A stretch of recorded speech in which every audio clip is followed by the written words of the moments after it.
जय जय राजस्थान, पधारो मारे देश। नमस्कार, आप सभी को नमस्कार।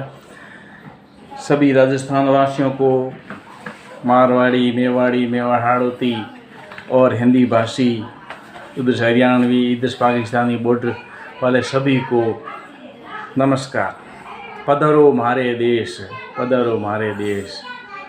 प्यारा राजस्थान, रंगीला राजस्थान,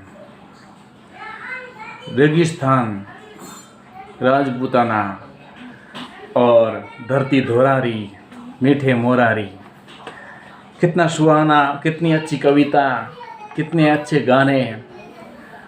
और उसके लिए बाहर से, रशिया से, अमेरिका से, इटली से, फ्रांस से कितने लोग इधर राजस्थान में पहले जयपुर में आते हैं, उदयपुर जाते हैं और बीकानेर जाते हैं, जोधपुर जाते हैं, जैसलमेर जाते हैं, जैसलमेर के दौरों पर चलते हैं और आखिर में वापस दिल्ली और दूसरे देशों पर्यटक स्थलों को घूमते हुए अपने देश को जाते हैं। राजस्थान ऐसा प्रदेश है जहाँ के वासी हर क्षेत्र, हर भाषा, हर प्रदेश में जाकर के अपना व्यापार, काम धंधा जो भी है करते हैं। सभी जगह मौजूद है मारवाड़ी। जहाँ सूर्य की किरणें ना पहुँचे वहाँ पहुँचे मारवाड़ी। अमेरिका जाओ, इटली जाओ, फ्रांस जाओ, लंदन जाओ, पेरिस जाओ, दुबई जाओ, सऊदी अरब, अमीरात, कुवैत, जापान, जिधर भी जाओ, ऑस्ट्रेलिया जाओ और भारत में भी किधर भी जाओ, असम जाओ, तमिलनाडु जाओ, केरल जाओ, सब जगह, नेपाल जाओ, किधर भी जाओ, राजस्थानी, मारवाड़ी, राजस्थानी मिल जाएंगे। तो ये सब किस लिए? शुरुआत में राजस्थान में पानी की कमी थी और पानी की कमी की पूरी नहीं हुई और अकाल और खेती था। ज़मीन से पानी निकालने का उस टाइम कुछ भी सिस्टम नहीं था, ना कुछ विकास था, ना कोई योजनाएं थी। और जब अकाल पड़ जाता था 2 साल में, 3 साल में, कभी 5-5 साल अकाल रहता था और फिर वो दाना उगता नहीं था। आज अकाल पड़े तो किराने की दुकान से और माल से आटा ले सकते हैं, धान ले सकते हैं, चावल ले सकते हैं और कमाई करने के लिए किधर भी मनरेगा में से भी गेहूँ निकाल सकते हैं, धंधा मजदूरी कर करके ले सकते हैं। लेकिन उस टाइम ना धंधा था, मजदूरी थी, ना मनरेगा था, ना कोई सरकारी योजना थी, ना राजा की योजना थी। राजा की इतनी योजना थी जो काम करता था, जिसमें कला आती थी, पत्थर का काम करो, कुछ दूसरा करो, सेना वो सिर्फ खाना देता था, तनख्वाह कभी खुश होता था देता तो, नहीं तो फांसी पर भी चढ़ा देते थे। ये स्थिति थी उस टाइम की शासकों की।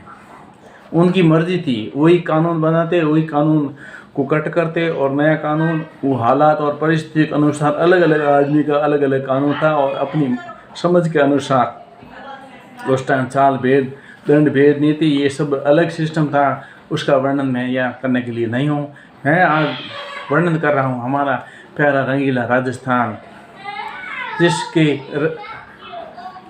पन्ना धाय जैसी माँ थी, जिसने अपने बेटे को बलि दे दिया और अपना जो जिसका नमक खाया उस राजकुमार को राजा बनाने के लिए उसको बचाया। महाराणा प्रताप, जिन्होंने घास की रोटियां खा करके दुश्मनों से लोहा लिया और इतना युद्ध किया कि युद्ध करते करते जो 7 फीट का जो महापहलवान था उसको भी घोड़े सहित चीर दिया था। ये रणबांकुरे होते हैं। रणबंका राठौड़, वीर दुर्गादास काबुल में जाकर के जसवंत सिंह को छुड़ा करके जसवंत सिंह को राजा बनाने का भरसक प्रयत्न किया। और ये वीरों की तपती गर्मी और साहस और अपूर्ण परिश्रम की ये धरती रही है और यहाँ का पानी ऐसा रहा है। ये इतिहास पढ़िए आप, इसमें और बता सकते हैं कि उसकी कल्पना नहीं कर सकते। मैं इतना नहीं जानता उतना इतिहास राजस्थान की शौर्य, वीरता, साहस और इनका गौरवमय इतिहास की गाथाएं अनगिनत हैं। मैं यहाँ बता रहा हूँ वर्तमान समय में राजस्थान की हालत का परिदृश्य। वर्तमान में राजस्थान के बहुत सारे बिजनेसमैन, व्यापारी, नौकर, मजदूर सभी अपना अपना जीविकोपार्जन के लिए पूरे देश और पूरे संसार में इधर उधर जा कर के अपने आप को आर्थिक रूप से सुदृढ़ बनाने में लगे हुए हैं, पहली बात। और सुदृढ़ बनाने में वो अपने संस्कारों को भूल रहे हैं, ये दूसरी बात। और सुदृढ़ संस्कार नहीं होने की वजह से राजस्थान में क्राइम बहुत बढ़ रहे हैं और इंसान की कोई कीमत नहीं है, तीसरी बात। और चौथा बात ये है कि राजस्थान में जब क्राइम बढ़ेंगे, इंसान का नहीं है, मानवता नहीं है और मानवता शर्मसार हुई है, तो ऐसी स्थिति में बनता है कि इसके संस्कार दिलाने की कोशिश की जाए। मैं यहाँ राजस्थान के सभी धनवानों और मजदूरों सभी से विनम्र है कि अर्थोपार्जन कीजिए। आप जो भी अर्थोपार्जन के लिए उपाय कर रहे हैं कीजिए, लेकिन कीजिए, इसमें गुनाह नहीं है। ये करना पड़ता है अपनी सुख सुविधा के लिए, अपने को आगे बढ़ाने के लिए, अपने सभी परिवार को और ऊंचाई दिलाने के लिए, उनको खुशहाली के लिए ये चाहिए और ये होना चाहिए, और ये हुआ भी है वास्तव में। लेकिन दूसरी बात है राजस्थान में ये क्राइम की, आजकल इतने क्राइम, इतने, क्योंकि जब पैसा आता है तो गाड़ी लेते हैं, घोड़े लेते हैं, 2000 खा गया, क्यों खा गया, जबकि उसके पास में 2 करोड़ है, 2 लाख है। लेकिन ये सब संस्कारों की कमी से क्राइम बढ़ रहे हैं, और क्राइम बढ़ना ये संस्कारों की कमी का होना है। तो उस कमी को पूरा करने के लिए हाँ, कानून अपना अपना काम करेगा, वो उसके पास पैसे हैं, पैसे से वो छूट जाएगा, क्राइम करता रहेगा, इससे कोई हल होने वाला नहीं है। तो मैं यहाँ सभी से निवेदन करता हूँ, आप भले ही आपका पैसा खा जाए, आप किसी की खाने की कोशिश मत करो। यदि वो खा गए हैं तो उसका क्राइम के रूप में कानून को अपने हाथ में मत लो, कानून को मत लो। दे सको तो दान दो, नहीं तो अपना बिजनेस, जो भी अर्थोपार्जन का साधन है, उससे आप और आगे बढ़िया कोशिश करो। सबसे मीठी वाणी में अपना घर पना, अपन एक घर के हैं, और घर अपना राजस्थान एक घर है, घर वाले की तरह व्यवहार करो। और घर में रहकर भी 1 रुपया उधार है, 100 रुपया उधार है, छोड़ दो भाई, नहीं कोई बात नहीं, और अगले और तेरे को ज़रूरत है तो और दे देते हैं। इस प्रकार से व्यवहार, पैसे के पीछे मत नहीं भागना। हाँ, भागना भी है, आवश्यकता उसकी ज़रूरतें हैं वो पूरी करनी पड़ेगी, अर्थोपार्जन के लिए ये ज़रूरी है। लेकिन सिर्फ सब कुछ पैसा भी नहीं है, अपनी मान सम्मान, इज्जत, शौर्य, वीरता, साहस, त्याग, बलिदान, ये सब हमारी पहचान है।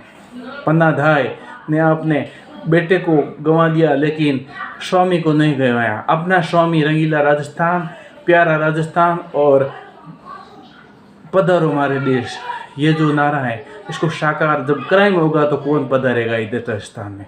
कोई नहीं आएगा। आपको चाहिए अब ऐसे संतों की, मैं सभी संतों और सभी सज्जनों से निवेदन करता हूँ कि राजस्थान को शिक्षित तो करें न करें, लेकिन संस्कारवान करें। अभी क्या आवश्यकता है, पहले यूपी क्राइम में नंबर 1 था, धीरे धीरे मेरे को ऐसा लग रहा है कि राजस्थान का क्राइम बहुत बढ़ रहा है, और अभी वो 7वें नंबर पर हैं ऑल क्राइम में। लेकिन जो रेप और जो फीमेल का जो क्राइम है, उसमें नंबर 1 पर राजस्थान आ रहा है। क्यों आ रहा है? सरकार कोई भी, उससे कोई नहीं फर्क पड़ता है। अपने जो संस्कार, अपने जो पानी पी रहे हैं, उसको पानी को शुद्ध करके पीने की ज़रूरत है। जैसे पिएंगे पानी वैसा होगी वाणी। तो ये संस्कारों को शुद्ध करके और उसमें संतों को संस्कारीवान राजस्थान बनाने की कोशिश करनी चाहिए, तभी हमारा राजस्थान आगे बढ़ेगा। और तभी ये रूस, अमेरिका और वहाँ से जो पर्यटन आ रहे हैं, और पर्यटन को बढ़ावा मिलेगा। नहीं तो ये क्राइम को रोका नहीं गया तो वो दिन दूर नहीं जब घर घर में कलह होगी। तो इस प्रकार से अभी ये तस्करी के मामले, रेप केस और ऑल टोटल क्राइम, ये सब बहुत सारे, अभी मैं कितने केस गिनाऊँ, मेरे पास इतना टाइम नहीं है, मेरा वीडियो लंबा हो जाएगा। मैं सभी से हाथ जोड़ से विनती है कि क्राइम राजस्थान से निकलना चाहिए। संतों, सज्जनों, सभी को ये शिक्षा आप सोशल मीडिया के द्वारा सभी को आनी चाहिए कि क्राइम नहीं हो, सत्संग, सद्विचार, सद्बुद्धि और राजस्थान का कल्याण हो। मेरे चैनल को लाइक कीजिए, सब्सक्राइब कीजिए और शेयर कीजिए। बहुत बहुत धन्यवाद। जय जय राजस्थान।